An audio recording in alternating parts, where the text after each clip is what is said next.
ക്രിസ്തുവിൻ്റെ സമാധാനം നിങ്ങളോടുകൂടി ഉണ്ടായിരിക്കട്ടെ. വചനകിരണത്തിലേക്ക് ഏവർക്കും സ്വാഗതം. 2017 അമേരിക്കയിലെ ഒഹായോയിലുള്ള ഒരു കോടതി മുറിയിൽ കൈവിലങ്ങുകൾ അണിയിച്ച ഒരു 91-കാരിയെ ഹാജരാക്കി. ഹെലൻ വോൾഫ് എന്നായിരുന്നു ആ വൃദ്ധയുടെ പേര്. 90 വയസ്സ് പിന്നിട്ട ആ വൃദ്ധയുടെ കണ്ടമിടറിക്കൊണ്ട് തൻ്റെ ജീവിതകഥ ന്യായാധിപന് മുന്നിൽ വിവരിച്ചു. 6.5 പതിറ്റാണ്ടിലേറെ കാലം ഹെലനും അവളുടെ ഭർത്താവും ലോകത്തിന്റെ വെയിലിലും മഴയിലും പരസ്പരം തണലായി നിന്നവരാണ്. വാർദ്ധക്യം അവരുടെ ശരീരങ്ങളെ തളർത്തിയപ്പോഴും അവരുടെ ഹൃദയങ്ങൾ പരസ്പരം കരുത്തായി നിന്നു. എന്നാൽ അപ്രതീക്ഷിതമായി ആ സ്നേഹക്കൂടിനുമേൽ നിഴൽ വീഴ്ത്തപ്പെട്ടു. ഹെലന്റെ 88 വയസ്സുകാരനായ ഭർത്താവിന്റെ ഹൃദയ സംബന്ധമായ മരുന്നിന് പെട്ടെന്ന് വില വർദ്ധിച്ചു. $50 നിന്ന് $940 ആ കുതിച്ചുചാട്ടം. ഇൻഷുറൻസ് പരിരക്ഷയില്ലാത്ത ആ മരുന്ന് വാങ്ങാൻ തങ്ങളുടെ തുച്ഛമായ സമ്പാദ്യം ഒന്നുമായിരുന്നില്ല. മരുന്നില്ലാതെ തൻ്റെ പ്രിയപ്പെട്ടവൻ ശ്വാസമെടുക്കാൻ ബുദ്ധിമുട്ടുന്നത് ആ 91-കാരിക്ക് 3 ദിവസം നോക്കി നിൽക്കേണ്ടി വന്നു. തൻ്റെ കൺമുന്നിൽ പ്രിയതമൻ്റെ ജീവൻ പിടയുന്നത് സഹിക്കാനാകാതെ വന്നപ്പോൾ നിയമത്തെക്കാളും ലോകത്തെക്കാളും വലുത് തൻ്റെ ഭർത്താവിൻ്റെ ജീവനാണെന്ന് അവൾ ഉറപ്പിച്ചു. ഒടുവിൽ മറ്റൊരു വഴിയുമില്ലാതെ ആ മരുന്ന് മോഷ്ടിക്കാൻ ആ വൃദ്ധ ശ്രമിച്ചു. പിടിക്കപ്പെട്ട ഹെലനെ കൈകളെ ചങ്ങലയിട്ട് കോടതിയിൽ ഹാജരാക്കി. ഹോസ്പിറ്റൽ ഗൗൺ ധരിച്ച് ഒരു വലിയ കുറ്റവാളിയെപ്പോലെ നിൽക്കുമ്പോഴും അവരുടെ ചിന്തയിൽ ഭർത്താവിൻ്റെ ജീവൻ മാത്രമായിരുന്നു. എന്ത് ചെയ്യണമെന്ന് എനിക്കറിയില്ലായിരുന്നു എന്ന് തേങ്ങലോടെ അവർ കോടതിയിൽ പറഞ്ഞു. കേസ് പരിഗണിച്ച ജഡ്ജിക്ക് അവിടെ കാണാൻ കഴിഞ്ഞത് ഒരു കുറ്റവാളിയെയല്ല, മറിച്ച് സ്നേഹത്തിനു വേണ്ടി എന്തും ചെയ്യാൻ തയ്യാറായ ഒരു പാവം മനുഷ്യജീവിയായിരുന്നു. അദ്ദേഹം അവരുടെ കൈകളിലെ ചങ്ങലകൾ അഴിച്ചു മാറ്റാൻ ഉത്തരവിട്ടു.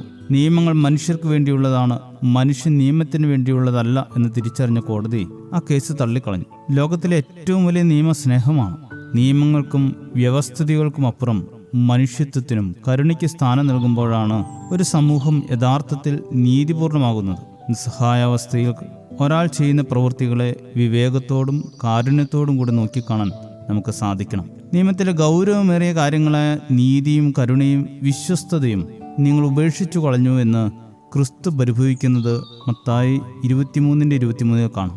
സ്നേഹത്തിൽ അധിഷ്ഠിതമായ കരുണയും ദയയും കാണിക്കാൻ സാധിക്കുന്നില്ലെങ്കിൽ നമുക്ക് എവിടെയാണ് നീതി നടപ്പാക്കാൻ സാധിക്കുക എന്ന ചോദ്യം ബാക്കിയാകുന്നു. കണ്ണിന് മുന്നിൽ മറ്റുള്ളവരുടെ തെറ്റുകളുടെ വലിയ നിര കാണപ്പെടുമ്പോൾ അവരുടെ സാഹചര്യങ്ങളൊന്നറിഞ്ഞാൽ പലപ്പോഴും ശിക്ഷകൾ കരുണയ്ക്കായി വഴിമാറിക്കൊടുക്കും.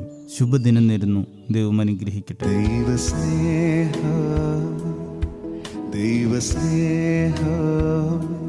സ്വർഗം കാട്ടിയ അത്ഭുതമേ,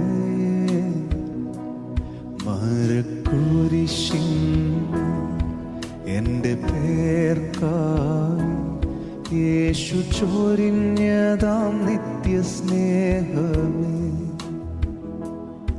ദൈവസ്നേഹമേ, ദൈവസ്നേഹമേ, സ്വർഗം കാട്ടിയ അത്ഭുതമേ,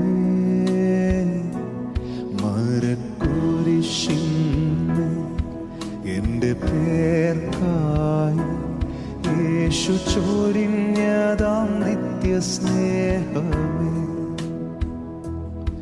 എന്തു നൽകും പകരം തുല്യമാ